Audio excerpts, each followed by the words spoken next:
عايزين تعملوا حاجة حلوة سريعة ومش مكلفة، وكمان مقاديرها موجودة في كل بيت.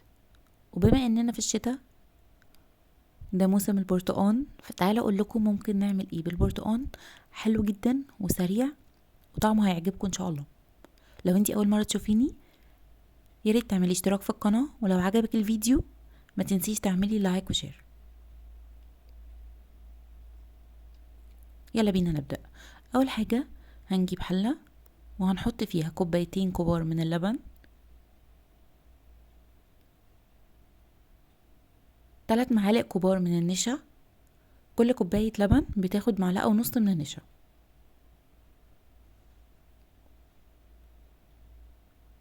وضفت كمان عليهم كيس من الفانيليا. هنقلب كل المكونات دي على البارد لحد ما يختلطوا مع بعض كويس.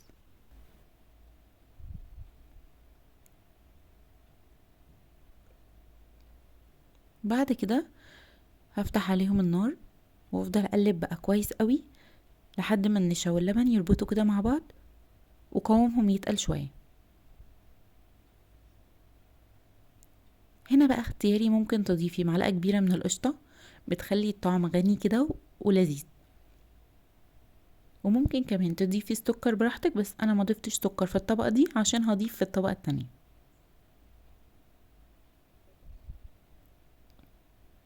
بصوا بقى بتبدأ ان هي تتقل كده، القوام بتاعها بيتقل.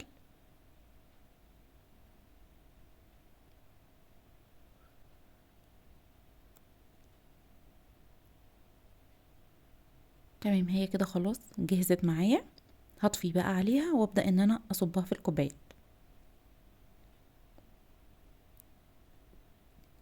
دي كده اول طبقة عندي، فانا هاملة بس نص الكوباية، مش هاملة الكوباية كلها.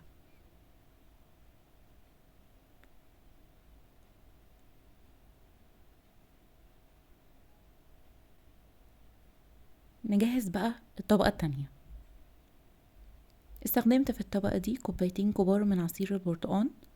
وانا هنا عصرت البرتقال في الخلاط وصفيته علشان يبقى قوامه تقيل شوية، ما يبقاش خفيف. تقدري عادي تعصريه في العصارة على ايدك في اي حاجة، تمام مش مشكلة. حطيت برضو 3 معالق كبار من النشا.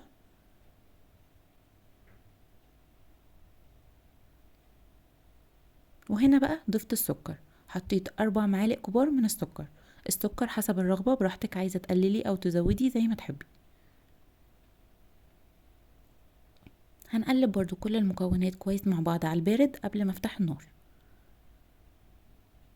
اول ما يختلطوا ويدوبوا مع بعض كويس هفتح عليها النار. هنا بقى المكون اللي بيخلي اللون كده حلو جدا، تقدري تستغني عنه براحتك. حطيت معلقة صغيرة من بودرة الزعفران، بتخلي اللون بصوا برتقاني كده زيادة شوية. لو ما عندكيش بودرة زعفران تقدري تستخدمي نقطة من لون الطعام، وتقدري تستغني عنهم خالص، هي بس بتفرق في اللون مش بتفرق في الطعم خالص. هنقلب برضو كويس لحد ما القوام يبدأ يتقل، كأني بعمل مهلبية برضو بالظبط. القوام هيتقل معايا، واول ما يتقل هطفي النار وابدأ ان انا اصبه في الكوباية. هتكون الطبقة الاولانية مسكت نفسها شوية، فلما احط عليها الطبقة التانية مش هتنزل تحت ولا اي حاجة، متقلقش. انا اشتغلتهم على طول ورا بعض، مفيش وقت بينهم يعني. هبدأ بقى اصب كده بالشكل ده.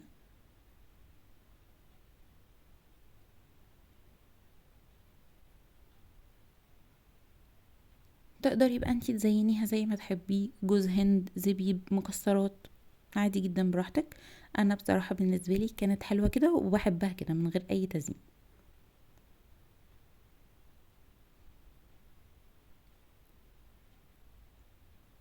بسيبها بقى في التلاجة كام ساعة كده لحد ما الطبقات كلها تجمد شوية مع بعض وتسقع، وبتبقى حلوة. ممكن تعمليها من بالليل للصبح.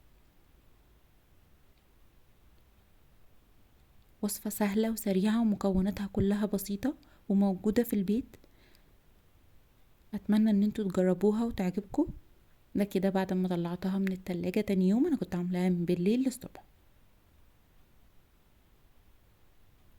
بجد قوامها حلو جدا جدا، ولا تقيل ولا خفيف، يعني متوسط كده، وانتي بتاكليها كده هتحسي ان هي بتدوب معاكي وطعمها بجد حلو جدا. دي كانت اول طبقة بتاعة البرتقال.